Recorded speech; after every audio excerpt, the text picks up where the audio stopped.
नमस्कार दोस्तों। आज हम आपको इस वीडियो में बताने वाले हैं यूपी पॉलिटेक्निक सेकेंड सेमेस्टर के स्टूडेंटों के लिए बहुत ही महत्वपूर्ण अप्लाइड मैकेनिक्स का चैप्टर बीम मतलब चैप्टर धरन और उसके वर्गीकरण के अबाउट आज हम इस वीडियो में बात करने वाले हैं और आपको बताने वाले हैं कि बीम क्या है और इसके कितने प्रमुख प्रकार होते हैं। तो फटाफट चैनल को कर लीजिए सब्सक्राइब और दीजिए हमारे इस वीडियो को एक लाइक और इस वीडियो को अपने दोस्तों में भी शेयर करिए ताकि उनको भी इस बीम से रिलेटेड उनकी भी जितनी भी प्रॉब्लम हो वो सारी सॉल्व हो जाए। तो दोस्तों नमस्कार, मैं हूं सौरभ ओझा और आप हमारे व्हाट्सएप ग्रुप में ऐड होने के लिए नीचे डिस्क्रिप्शन में दी गई लिंक के माध्यम से आप हमारे व्हाट्सएप ग्रुप में ऐड हो सकते हैं, जहां कि आपको कोई सा भी डाउट हो आप हमारे व्हाट्सएप ग्रुप में पूछ सकते हैं। वहां पर हमारी पूरी टीम आपको उसका सबसे बेहतरीन सॉल्यूशन देगी। तो आइए देखते हैं वीडियो जिसमें हम बात करने वाले हैं बीम और इसके प्रकार की।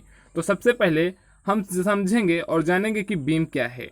तो सबसे पहले हमारा मेन कॉन्सेप्ट यही है कि बीम, तो बीम वह होती है, बीम को हम हिंदी में धरन बोलते हैं।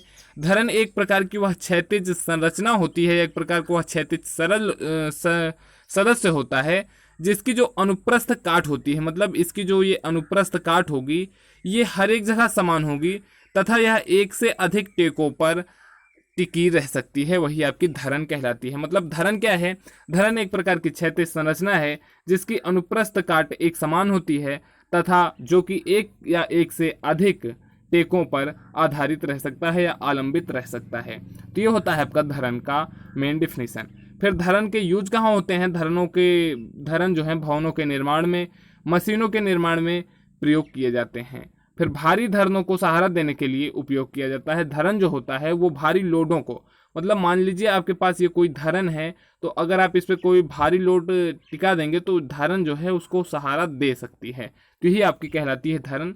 धरन कुछ इस प्रकार से होती है जिसकी लंबाई जो होती है, एक बात और ये भी ध्यान देने वाली बात है कि धरन की लंबाई जो होती है वो हमेशा इसकी चौड़ाई से कहीं गुना अधिक होनी चाहिए और इसका जो ये अनुप्रस्थ काट होता है ये हर एक स्थान पर समान होना चाहिए।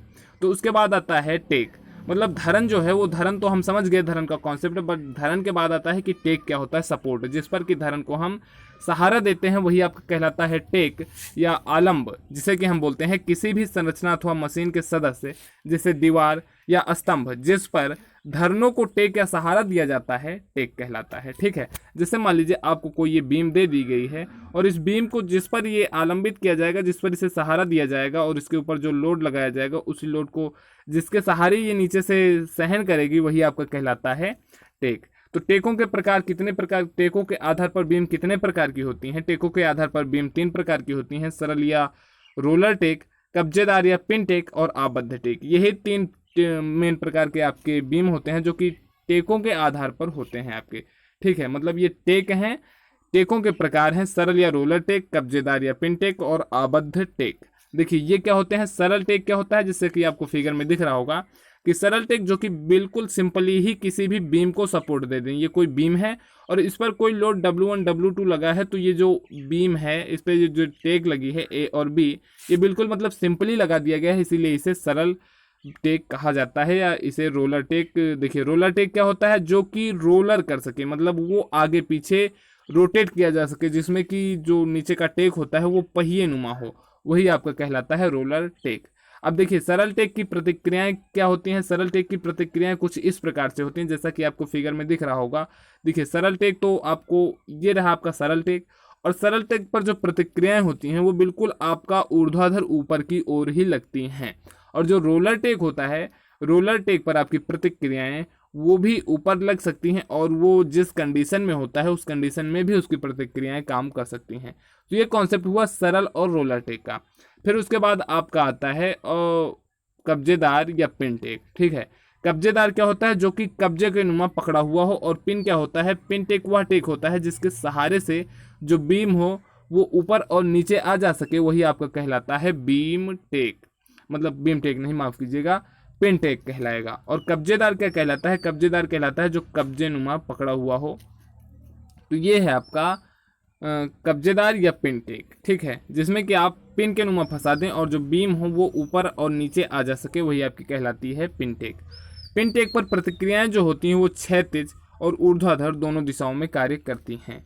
तो ये होता है आपका कब्जेदारी या पिन टेक का कॉन्सेप्ट है। फिर उसके बाद आपका आता है आबद्ध टेक, मतलब जिसे कि आप फिक्स्ड सपोर्ट बोलते हैं। फिक्स्ड सपोर्ट वह होता है जो कि बीम को बिल्कुल फिक्स कर देता है, ना तो वो उसकी लंबाई, ना तो उसकी चौड़ाई और ना तो उसके किसी भी प्रकार में कोई परिवर्तन कर सके, वही आपका कहलाता है फिक्स। मतलब दोनों सिराएं जिस बीम का फिक्स हो, तो ऐसे टेक को हम क्या बोलेंगे, आबद्ध टेक बोलेंगे या फिक्स्ड टेक बोलेंगे। तो फिक्स्ड टेक में प्रतिक्रियाएं जो होती हैं वो कुछ इस प्रकार से मूवमेंट होगा और प्रतिक्रियाएं कुछ इस प्रकार से रहती हैं। तो इस प्रकार की टेकों को दीवार में धरनों को चिपकाकर प्राप्त किया जाता है। इस प्रकार की टेक किसी भी दिशा में लगे बलों को सहन कर सकती हैं। प्रत्येक आबद्ध टेक पर एक क्षैतिज प्रतिक्रिया, एक ऊर्ध्वाधर प्रतिक्रिया और एक प्रतिरोध आघूर्ण उत्पन्न होता है। तो ये रहा आपका कॉन्सेप्ट धरन का और उसके टेकों के प्रकार का। तो उम्मीद है आपको ये समझ में आया होगा। अगर नहीं समझ में आया तो आप हमें कमेंट कर सकते हैं, हम आपको फिर से अपने अगले वीडियो में अच्छे से समझाने का प्रयत्न करेंगे। तो नमस्कार, जय हिंद।